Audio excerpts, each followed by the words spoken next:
Colpitts oscillator. Colpitts oscillator का use 100 megahertz frequency को generate करने के लिए किया जाता है।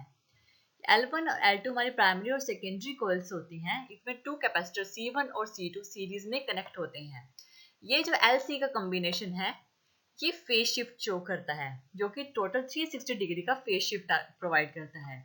एक शिफ्ट कोयल L की वजह से होता है जो कि 180 डिग्री का होता है, और एक शिफ्ट कैपेसिटर 2 की वजह से होता है जो कि अगेन 180 डिग्री का होता है, यानी टोटल 360 डिग्री का फेज शिफ्ट होता है। और जो भी वोल्टेज कैपेसिटर C2 के अक्रॉस आती है वो फीडबैक होती है हमारे ट्रांजिस्टर पे। ट्रांजिस्टर के बेस पे ये वोल्टेज फीडबैक होती है R1, R2 and RE। RE and RC parallel combination होते हैं एमीटर पे। ये एमीटर पे पैरेलल कॉम्बिनेशन होता है, और ये R1, R2 and RE CE ये प्रोवाइड करते हैं सेल्फ बायसिंग। ये कनेक्टेड होते हैं हमारे CC2 के साथ, यानी कि CC2 जो कपलिंग कैपेसिटर है, जो इसकी इनपुट आती है वो उसको टैंक सर्किट को फेज शिफ्ट को प्रोवाइड करता है। VCC हम प्रोवाइड करते हैं कलेक्टर को।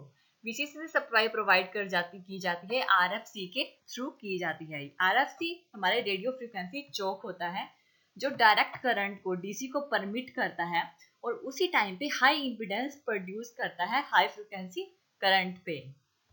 ये जो कैपेसिटर है कपलिंग कैपेसिटर CC2, ये क्या करता है, इसके प्रेजेंस में जो आउटपुट सर्किट होता है ये DC करंट को परमिट नहीं करता टैंक सर्किट तक जाने में। और जो RFC है रेडियो फ्रीक्वेंसी एनर्जी होती है, ये डेवलप होती है हमारे RFC के अक्रॉस। रेडियो फ्रीक्वेंसी एनर्जी हमारे RFC के अक्रॉस जनरेट होती है, प्रोड्यूस होती है।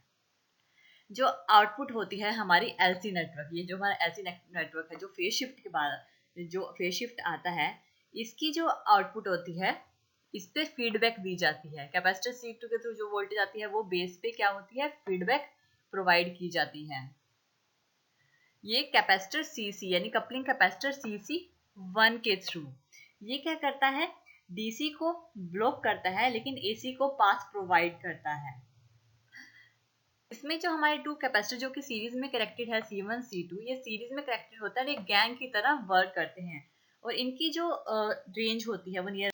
जब हम VCC सप्लाई करते हैं तो हमारे कैपेसिटर C1 और C2 चार्ज करना स्टार्ट करते हैं, और ये कोयल L के थ्रू डिस्चार्ज होती हैं। ये जो हमारी प्राइमरी कोयल है इसके थ्रू क्या करते हैं, डिस्चार्ज करते हैं।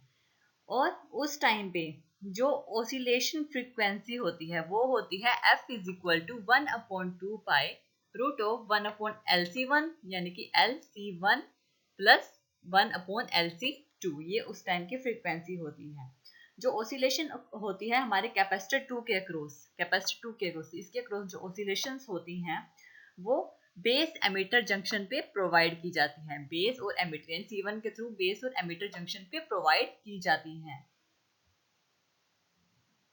एंड कलेक्टर सर्किट के थ्रू अपीयर होती हैं। यहाँ पे जो कलेक्टर सर्किट होता है उसके थ्रू वो अपीयर होती हैं।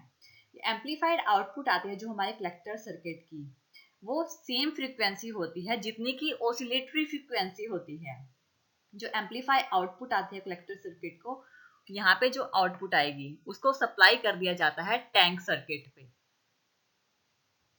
जिससे वो मीट करती है लॉसेस से मिलती है, जिस वजह से टैंक सर्किट को एनर्जी कंटिन्यू मिलती रहती है कलेक्टर सर्किट के थ्रू, जिससे उसे लॉसेस रिकवर होते रहते हैं और अनडैम्प्ड ऑसिलेशंस प्रोड्यूस होती हैं।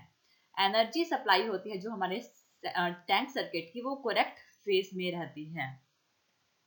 इसमें जो हमारी फीडबैक होती है वो बीटा = 1 होती है।